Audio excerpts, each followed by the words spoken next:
Et puis partager. Parce que aujourd'hui, je vais dire certaines choses. Quand la personne se braque contre toi, c'est fini. Tu ne peux plus rien faire. C'est terminé. Elle est braquée, elle est braquée. Tu ne peux plus rien faire. Et j'étais le prédicateur contre l'impunicité. Frère, quand je prêche là, je te regarde, je te pointe du doigt. Je prêche, mais non, prédicateur de l'impunicité. Et j'étais fier de ce message. Parce que pour moi, je me disais l'homme pur, l'homme propre, l'homme qui n'a pas de défaut. Et puis un jour, une année, j'ai croisé. Je vais confesser. Et c'est déjà passé, on peut parler de ça. Et une année, j'ai croisé une sœur. Ah, camarade. C'était une fille dans le Seigneur. Mes frères, elle remplissait toutes les conditions, à elle les attributs du royaume que j'aime. Au départ, c'était le vieux, elle était à côté. Moi, j'étais l'homme droit, parfait, qui ne se voyait même pas pécher. Qui ne se voyait pas pécher. Mettez les cœurs pour ne pas que cette vidéo soit signalée et partagée. Qui ne se voyait pas pécher. J'ai croisé une petite. Frère, elle avait les attributs du royaume. Les vrais attributs du royaume. La fille là, je la vois marcher. Je dis, my goodness. La fille était autre chose. La fille était autre chose. Frère, elle est jolie en haut, elle est jolie en bas. Je vais confesser aujourd'hui. Finalement, c'est-à-dire que mon message, je continuais de prêcher, mais en même temps, mon esprit a commencé à être pollué parce que j'étais tout le temps proche de cette sœur et vraiment mon attitude intérieure a commencé à changer. Mon attitude intérieure, mon fils Rambert, comment tu vas? Mon attitude intérieure là, a commencé à changer. J'étais devenu autre chose. C'est-à-dire que je ne pouvais plus passer une journée. Ah frère, quel royaume? Toi-même tu vas me dire ça après. J'ai dit, je ne pouvais plus passer une journée sans chercher à voir la sœur. J'étais tout le temps avec elle. Je marchais tout le temps avec elle. Je mangeais avec elle. On restait ensemble jusqu'à... Ça, c'est ton problème. On restait ensemble jusqu'à... Début des années 90. Mon Dieu. Je restais avec cette sœur jusqu'à parfois minuit, 1h du matin. On causait, puis je la ramenais. Il n'y avait rien, hein? Mais j'étais pris par elle. J'étais pris dans le feu. Il y a un sentiment qui me fatiguait. Moi-même, je n'arrivais pas à expliquer. Moi-même, je n'arrivais pas à expliquer. Moi-même, je n'arrivais pas à expliquer. Pendant ce temps, je continue de prêcher. L'impudicité, ce n'est pas bien. Vous voyez, parfois, c'est curieux, mais ceux qui condamnent parfois ont l'impression, ou bien donnent l'impression que ceux qui pêchent, à part ceux qui font exprès, que ceux qui tombent là, ils font exprès. Trop, c'est-à-dire que les gens oublient que quand les gens tombent là, en fait, il ne faut pas exprès. Hein. C'est le jour là que je vais réaliser. J'avais l'impression, moi en prêchant avant, que les gens faisaient exprès. Oui, ma fille, Marianne Yahou, on se prend une box tout à l'heure. Je vais très bien. Depuis que tu as eu les funérailles, je ne t'ai pas vu. Je ne t'ai pas parlé du moins. Et donc, quand on les condamne, on pense qu'ils font exprès. Les gens ne font pas exprès. Hein? Il y a des choses qui arrivent que certaines personnes ne maîtrisent pas. Aujourd'hui, je sais comment les maîtriser. Je sais comment les maîtriser. Frère, un soir, la sœur et moi, on s'est retrouvés dans un coin. On s'est retrouvés dans un coin. J'avais l'habitude de prier dans les cocoteraies de Gonzagueville. Et puis, quand j'allais, la sœur venait me voir. Puis on s'est croisés et dit, ah, allons en même temps, on va prier. Donc on cheminait. L'esprit de prière avec lequel je suis sorti de la maison, l'esprit de prière est parti. L'esprit de prière est parti. Je n'avais plus l'esprit de prière. En allant avec la sœur, je n'avais plus l'esprit de prière. Je n'avais plus cet esprit de prière. On parlait maintenant d'autres choses.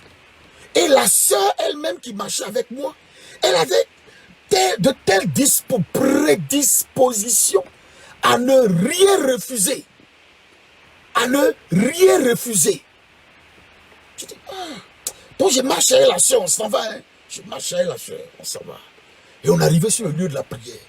Pour ceux qui connaissent les cocoteraies de Gonzagueville, ce n'est pas maintenant où il y a les maisons. Il n'y avait pas de maison. Ça dit que vous pouvez marcher sur des kilomètres. Il n'y a personne, il n'y a rien. J'avais pris le soin de prendre un drap, un petit truc comme ça, je mettais, puis c'est comme ça qu'on se mettait, puis parfois on se faisait piquer, et j'étais là-bas. Sur le drap, là, j'étais là-bas. Et la soeur aussi était là. On est arrivé, la Bible est là. Je suis là. Mais je ne sais pas comment je suis tétanisé. La Bible est là. Je suis là. La sœur est là. Année 90. La sœur est là. Je suis là. Nous tous, on est là. Je ne sais pas si elle avait convoqué mon esprit devant Dieu ou c'est moi-même qui ai livré mon âme. Mais frère, moi-même, j'étais épris de la sœur. Et pendant que je vais ouvrir la Bible, je n'ai plus la force. Je n'ai plus la force. Et on causait. Et puis, dans le bavardage, on riait, on se tombait dessus. Quelle histoire je racontais suffisamment fort dans les histoires. Mais pas plus fort que Yobo Sidney. Ma main est tombée sur sa poitrine. Les attributs que j'aimais là même, ma main est tombée dessus. Et c'est tombé, j'ai enlevé. Et elle me dit, tu enlèves pourquoi? Donc moi je dis pardon. Elle dit non, il n'y a pas de problème. Il n'y a pas de problème. Il n'y a pas de problème. Tu es un homme, je suis une femme. Nous sommes faits de chair. Nous sommes faits de chair. Ah, camarade. Donc déjà, ma main est tombée dessus là. Elle n'a rien dit. Donc, c'est la sœur, c'est le frère. Nous sommes tous des êtres humains. Donc on peut tomber à tout moment. Partagez si ça vous fait du bien. Pour vous dire, aujourd'hui je veux que les gens comprennent que le but, notre but en parlant, en disant ne fais pas ça, ce n'est pas d'écraser les gens. Hein. Faisons en sorte que les gens reviennent à Dieu. Ce n'est pas de les tuer, qu'ils reviennent à Dieu. Qu'ils reviennent à Dieu. Et ma main retombe, donc on cause jusqu'à un moment. Voyez-toi, je tombe sur elle et puis maintenant, elle va commencer à casser mes boutons, vous voyez. Pourtant, j'en ai pas, mais elle va chercher des boutons imaginaires. Elle va commencer à chercher sur mon visage, à casser les petits boutons. Elle va chercher à casser les petits boutons. Et puis, elle me touche. Papa, tu sais qu'elle m'appelait le vieux. Oh, mais tu es mignon, mais Dieu t'a fait. Donc, pendant que celui-là, il dit, ah, toi-même, tu es mignon. Hein. Toi-même, tu es mignonne. Hein. Puis je touche son menton. C'est dans toucher son menton, la sœur là s'est pliée sur moi. Premier péché d'impudicité à l'Assemblée de Dieu. Après, my goodness. Je sors des premiers péchés en tant que chrétien. Le vrai péché, c'est-à-dire, pas mentionné, péché. Elle s'est pliée comme ça. Elle s'est pliée sur moi. Puis elle m'a fait bisou. Frère, j'avais embrassé qui avant? J'étais gawa. Moi, depuis que je suis petit, je vais à l'église, je ne connais pas femme. C'est la première qui va me traumatiser là. Qui va me traumatiser là. Elle s'est pliée quand elle fait mou. Frère, il y a quelque chose, my goodness, qui m'a traversé. Ça m'a traversé. Ça veut dire, je n'avais jamais ressenti ça en tant que frère. C'est rentré en moi. Boum, ça m'a traversé. Un vrai gawa, mais elle semblait avoir les manières avec les lèvres. Moi, je ne connaissais pas. Tu l'as embrassé un peu. Et puis elle me dit, j'ai dit enfant, s'abstenir, hein. Tu veux voir. Et vous comprenez déjà. J'ai dit, ah, je veux voir. Et quand j'ai vu, c'est la première fois que je voyais, on m'offrait ça cadeau comme ça, et puis je voyais. L'évangile est quitté. La condamnation est quittée. Tous ceux qui ont traversé 90, ils connaissent de quoi je parle. Pas les chrétiens de 2010 là, j'ai dit 90. Ceux qui ont traversé ça, nous les convertis avant 90. Les 90, c'était la vallée de l'ombre de la mort. Quand tu as traversé, Jusqu'à, tu arrives en 97, 98, tu as vu clair. Tu as fini à les années 80, 90, tu es rentré dans 2000, tu es un chef. Il y a des gens qui sont restés là-bas. On ne parle pas trop. Frère, quel enlèvement m'a montré, gaoua que je suis. Et s'est couché sur moi. Qui prie, je me suis laissé aller. Je me suis laissé aller. Je me suis laissé aller, frère.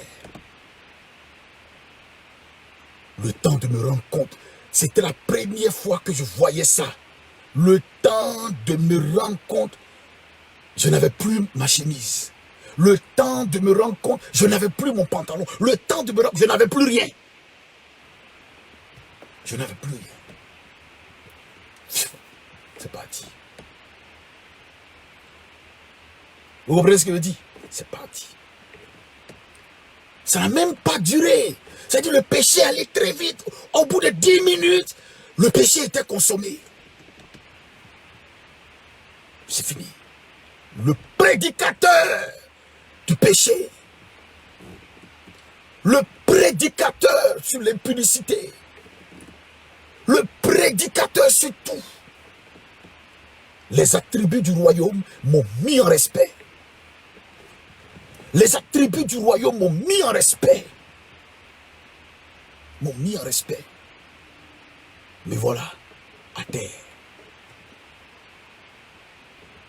Sous les cocotiers des gens, Boris, sous les cocotiers des gens. Hiro, sur les cocotiers des gens. Gardien nous a pas attrapé, Dieu merci. Il y a les gardiens qui se promenaient là-bas. Cocotiers des gens. Écrasés sur la terre. En 10 minutes, je suis revenu en moi. Parce que là, on a fini. En 10 minutes, je suis revenu en moi. Frère, j'avais l'impression que l'enfer s'était rapproché de moi. J'avais l'impression, j'étais honteux. J'étais honteux. J'ai fini, on a fini, la soeur et moi. Chacun a fait ce qu'il avait à faire. Moi, il valait rien. Il valait rien même. C'est Dieu seulement on connaissait. Là. Elle m'a pris en 2 temps, 3 mouvements, on m'a déposé. Vous comprenez ce qu'il dit? J'ai commencé à me culpabiliser. Mais c'est pas tout. Tous mes messages accusateurs sont passés devant moi. Fou. Sont passés derrière moi. Fou. Et puis je vois ça en même temps comme ça. Et puis une voix me dit, tu mérites l'enfer. Parce que ce que tu viens de faire, Dieu ne peut pas te pardonner ça.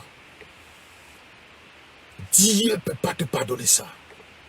Tu mérites l'enfer. Dieu ne peut pas te pardonner ça. Je ne peux plus parler, je suis là. La soeur aussi ne parle pas, moi aussi je ne parle pas. On ne peut pas raconter ce qu'on vient de faire. Elle et moi, là, je me suis tourné, elle s'est tournée, chacun s'est habillé. C'est comme si on ne se connaît pas. On ne s'est jamais attiré. On est là, chacun est face à son trône. Peut-être moi encore plus. Je suis face au trône divin. Je suis face au trône de Dieu. Je suis face au trône de Dieu. Je suis face au trône de Dieu. Je voyais tous mes messages d'accusation tomber sur moi. Je voyais tout ce que je disais. Vous qui faites ça, vous allez partir en enfer. C'est comme si on tirait ma main moi-même pour m'emmener en enfer. Ce n'était pas Jézabel. La fille là n'était pas Jézabel. C'est une sœur, elle aussi. Elle aussi, elle voulait aussi, moi aussi. Elle ne m'a pas breaké, elle ne m'a pas dragué. En tout cas, nous deux, on est tombés. Jéza est tombé, moi aussi. Si elle s'appelle Jéza, elle est tombée, moi aussi. C'est qu'elle est tombée aussi. Frère, je me suis levé. La Bible même, j'avais peur de toucher. Je ne peux pas parler en langue. Moi qui parle aussi facilement en langue. Rokabababa, lobo sokoro. Là, aucun parler en langue ne sort de ma bouche. S'il vous plaît, partagez au moins 20 fois pour bénir quelqu'un. Aucun parler en langue ne sort de la bouche de la Sainte qui prie. Tout est bouclé en moi. Je regarde derrière moi. Je me rends compte que je viens de pécher. Je viens de pécher. Je viens de pécher. Je viens de tomber dans l'impudicité que j'ai condamnée pendant longtemps dans mes prédications. Et Dieu, non, il va me faire défiler les pasteurs que j'ai accusés. Il me fait défiler les pasteurs comme ça. Il dit, tu vois lui là, tu l'as accusé. Tu vois lui là, tu l'as accusé. Et parfois, il y a des pasteurs qui venaient se confesser chez moi. Frère, il y a un jour, il y a un pasteur qui est venu me voir, il dit, frère, il faut qu'il te parle. Il dit, non, nous sommes des frères. Dis, on va prier ensemble, nous sommes des frères, tu sais qu'on est des frères, on doit se soutenir, la Bible dit prier les uns pour les autres. Je l'ai mis en confiance, quoi, pour qu'il me parle. C'est là que vous allez rire. Donc le frère dit, ah, frère, vraiment j'ai péché. Donc moi je voyais Jean mensonge, j'ai dit non, tu peux tout dire. Le Seigneur dit que si votre péché est rouge comme du cramoisi, il deviendra blanc comme la neige. J'ai commencé à citer les versets bibliques. Et le frère va me dire, ah, j'ai couché avec la sœur tant. Tu dis quoi? Tu es maudit, quoi? Tu vas aller en enfer, frère, tu vas aller en enfer. Il dit, mais j'ai dit, non, Dieu ne peut pas te pardonner, tu vas aller en enfer. Dieu m'a présenté le frère. Là. Dieu m'a présenté le frère comme ça. Il dit, voilà le frère. Voilà le frère. Voilà le frère qui est là. Il est devant toi. Quand il t'a parlé de son péché, tu l'as condamné. Tu l'as condamné. Te voilà toi aussi à terre. Tu l'as condamné. Te voilà toi aussi à terre. Frère, je me suis levé de là. La sœur et moi, on a cheminé. Cocoterait des gens, d'après Patrick Yoro. On a cheminé de la brousse là, de cocoterait des gens, marcher jusqu'à arriver à la maison. Je rends ce témoignage pour vous aider. Parce que les gens ne rendent que les bons témoignages d'eux. Rendez aussi les témoignages où vous avez vécu pire. Pour que ceux qui vivent ça aujourd'hui puissent eux aussi sortir de là. Parce que c'est possible. Je marche avec la soeur, on venait, on était souriants, on partait. C'est comme si, c'est-à-dire qu'on a fait palabre, on est en train de marcher, elle et moi. On est en train de marcher, elle et moi. On marche. On marche. On ne sait pas parler. Arrivé au carrefour de chez moi, parce que j'habitais Gonzagueville, elle a pris à gauche pour aller prendre son woro pour rentrer. Et puis moi, je suis rentré à la maison.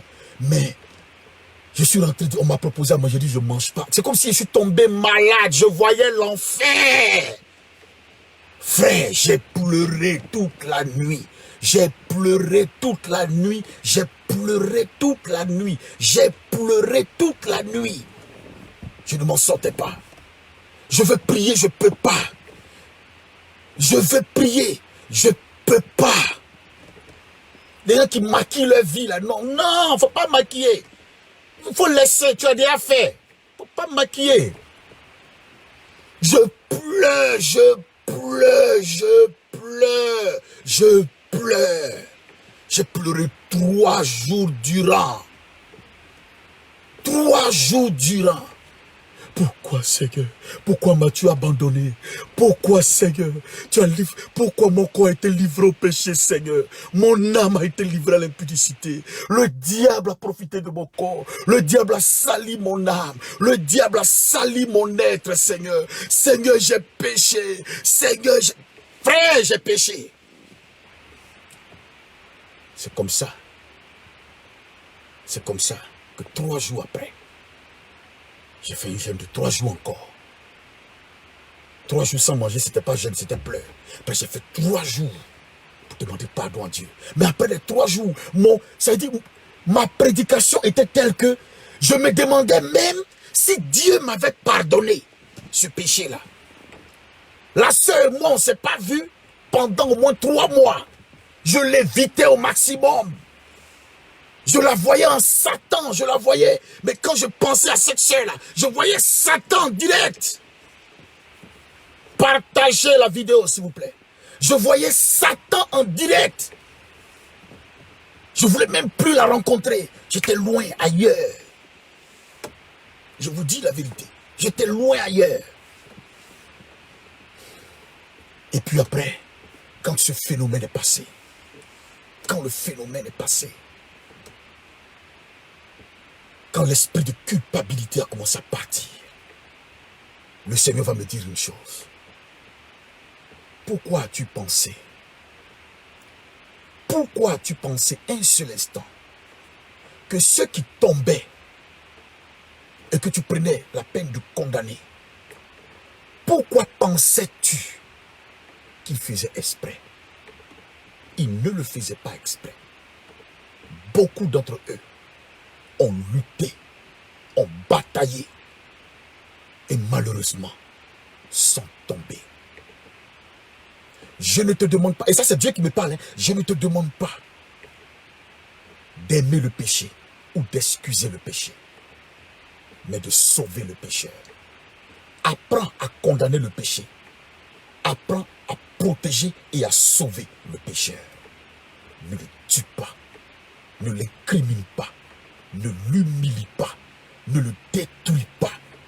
Ne gâte pas son nom. Ne l'expose pas. Frère, ne l'expose pas. Ces événements-là, je les ai vécus au début des années 90. Pasteur que j'étais. J'ai compris donc beaucoup de choses depuis lors. Et croyez-moi, mon évangile est resté dur, mais en même temps. Mon évangile est resté dur, mais en même temps, quand il est dur, il sait récupérer le pécheur. Je ne vous dis pas d'aller faire, hein. C'est un péché, je vous préviens. Dieu a fait en sorte que je sois récupéré. Je sois récupéré. Je sois récupéré. Donc, moi aussi, désormais, mon message avait changé. Le péché est mauvais, mais en même temps, je sais récupérer le pécheur. Parce que le but de Dieu, c'est tout en condamnant le péché, de récupérer le pécheur. Tout en condamnant le péché, de récupérer le pécheur lui-même. Et de faire en sorte que ce pécheur-là puisse revenir à lui par la repentance. Comment un homme vient à la repentance s'il est humilié, s'il est rabaissé, s'il est discrédité, s'il est rejeté? Non. C'est un peu l'histoire du père de l'enfant prodigue. Dieu est celui-là qui ouvre les mains et qui le prend. Et qui récupère son enfant. Qui dit ça va aller. Ça va aller. Mais quand Jésus dit ça va aller, ce n'est pas une caution à ton péché. Ce n'est pas une caution à ce que tu as fait. Ce n'est pas une caution à ce que tu viens de faire. Non. Des hommes ont amené une femme adultère devant Jésus. Vous savez très bien ce que l'adultère représentait en Israël. À cette époque, une femme prise en flagrant délit d'adultère est lapidée. Elle est vouée aux gémonies et puis on la tue. On la présente devant Jésus. Il dit, qu'est-ce que tu dis pour ce cas-là? Moïse dit, toi tu dis quoi? Jésus dit, que celui d'entre vous qui n'a point péché, lui lance la pierre. Comprenez bien ce qu'il dit. Il ne dit pas, chacun peut faire. C'est pas ce qu'il dit. C'est pas ce qu'il dit. Ce n'est pas ce que Jésus dit. Il ne dit pas tout le monde peut faire. Tout le monde peut commettre le péché. Tout le monde peut... Non, c'est pas ce que Jésus dit. Il dit juste que la façon dont vous attaquez cette femme n'est pas bien. Partagez cette vidéo, on a presque fini. Ça, c'est la première partie. Il y a la deuxième confession demain qui sera plus grave. Il est en train de dire, ce n'est pas de cette façon que vous devez attaquer cette femme. Ce n'est pas de cette façon que vous devez agresser cette femme. Elle a certes péché. Même vous aussi, mettez-vous en tête que vous êtes des pécheurs. Si vous pouvez comprendre vos péchés à vous, apprenez aussi à comprendre le péché des autres ou à vous mettre à leur place en sachant leur témoigner de l'amour et prier pour eux. Priez pour eux. Yama qui retourne. Alléluia. En sachant prier pour eux. Jésus n'excusait pas le péché de la femme. Il condamnait la façon dont les gens étaient en train de se saisir de cette situation pour humilier une femme qui déjà avait le poids du péché sur elle. Elle avait le poids du péché sur elle. Et on veut encore l'humilier. On la traîne sur la place publique. On veut l'humilier. Jésus était contre ce fait-là. Jésus était contre ce fait-là. Et moi, je suis contre ce fait-là. Que des gens soient déjà sous le poids de leur péché. Et que nous en rajoutions en les rabaissant, en les humiliant. Ce n'est pas de cette façon que Dieu nous a menés. Parfois même, nous les traînons sur les réseaux sociaux. Nous les humilions au vu aussi de tout le monde. Ce n'est pas comme ça que Jésus-Christ travaille. Car un jour, ça peut t'arriver.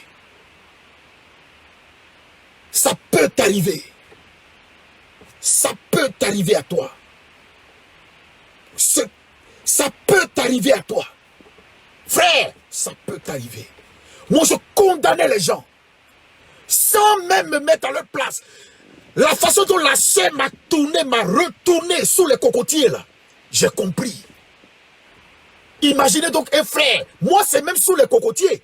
Et j'ai pu être retourné. Et ceux qui sont dans les chambres climatisées. Et ceux qu'on invite. Les sœurs qu'on invite, à qui on donne de l'argent, qui sont là, qui sont dans une faiblesse pas possible. Eux, ils tombent plus vite. Qu'en est-il de moi? Qu'en est-il d'eux? Sous les cocotiers, j'ai roulé 4 roues en l'air. Et ceux qui sont à l'hôtel, dans les chambres climatisées. Frère, Jésus n'avait pas excusé le péché de la femme adultère. Il a condamné la façon dont les gens le faisaient. Parce que généralement, et vous allez remarquer que ceux qui avaient les cailloux là, c'est les plus grands impudiques même qui avaient les cailloux. C'est les plus grands adultères là, qui avaient les cailloux. C'est les plus grands fornicateurs là, qui avaient les cailloux. Les plus grands menteurs, les plus grands sorciers, c'est eux qui avaient les cailloux. C'est personne d'autre, c'est eux qui avaient les cailloux. C'est eux qui avaient les cailloux. Du coup, lorsque Jésus parle, c'est comme s'il y a un écran géant qui se place devant chacun d'entre eux. Chacun se voit en train de pouvoir valider son péché devant des attributs du royaume en fonction des besoins individuels.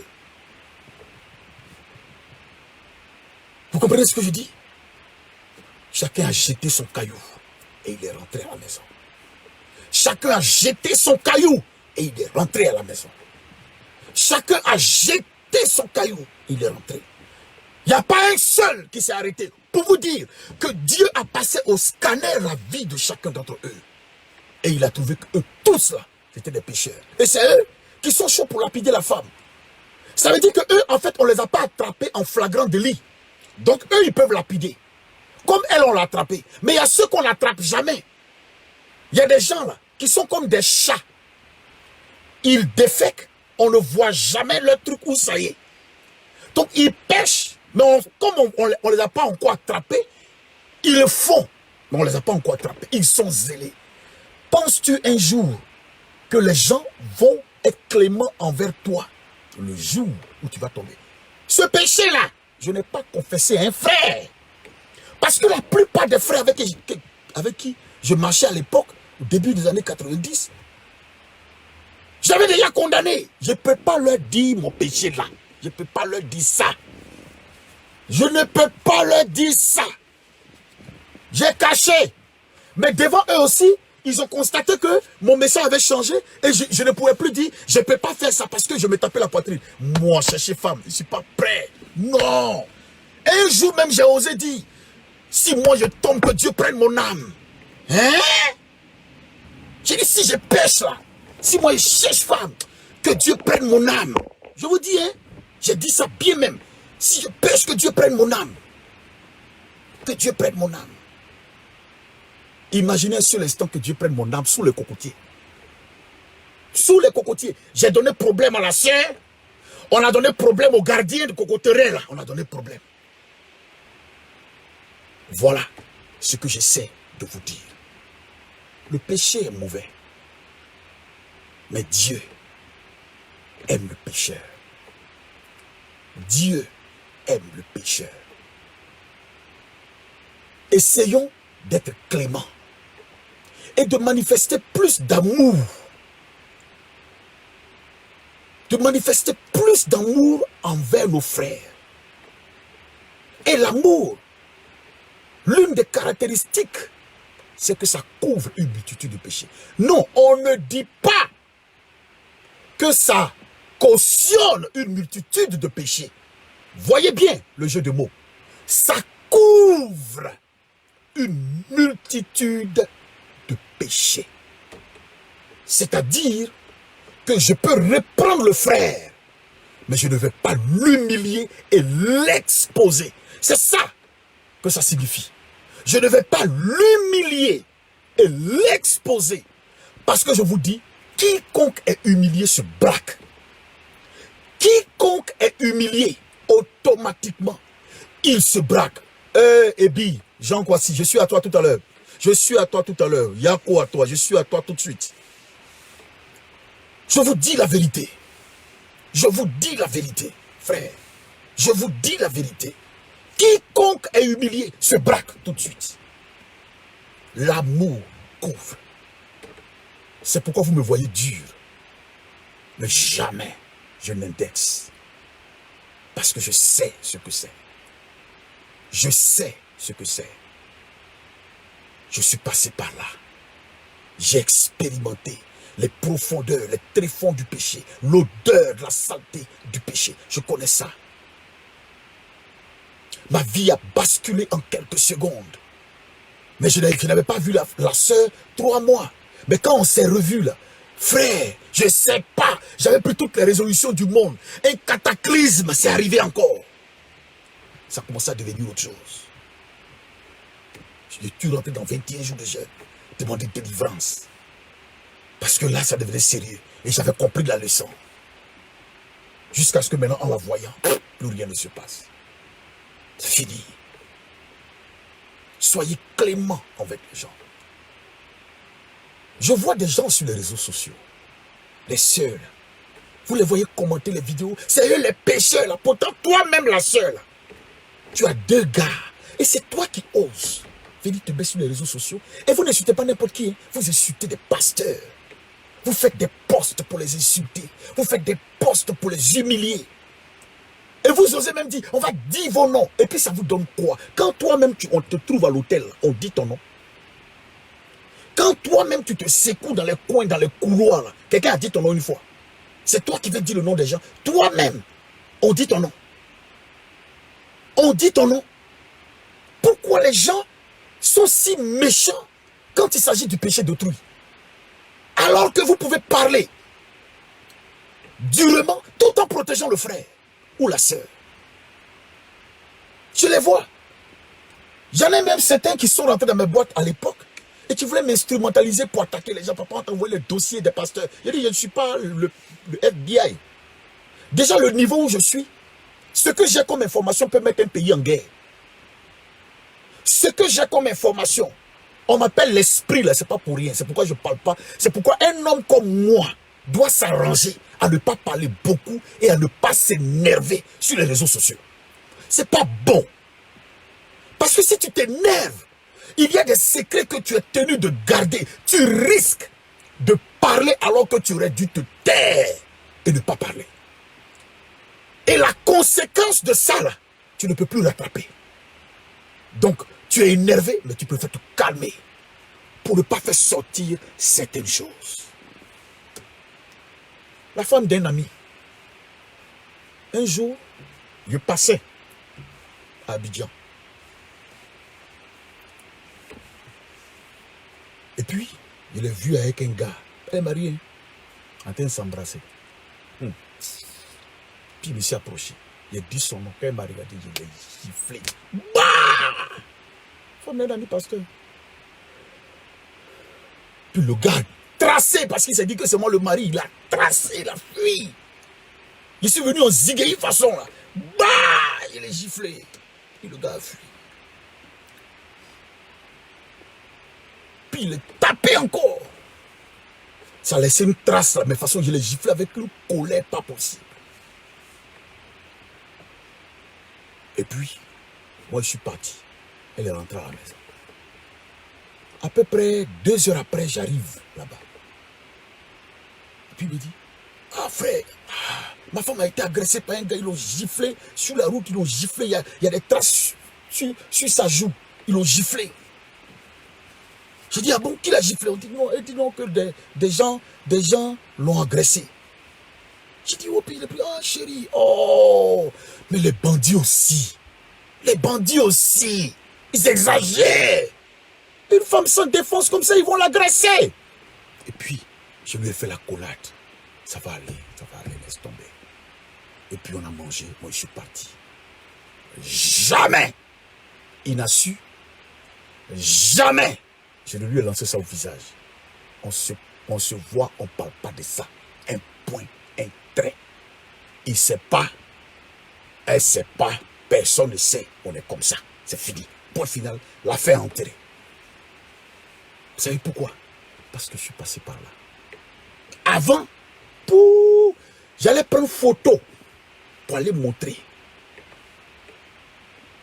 J'allais prendre la photo puis aller montrer. Voilà ce qu'elle fait ici.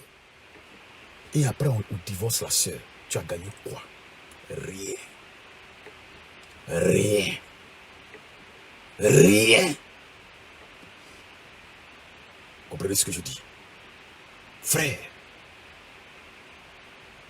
ton pasteur est tombé. Prie pour lui. Je vois l'actualité. Ah, Moïse Bia a fait ça. Ah, lui, il a fait ça.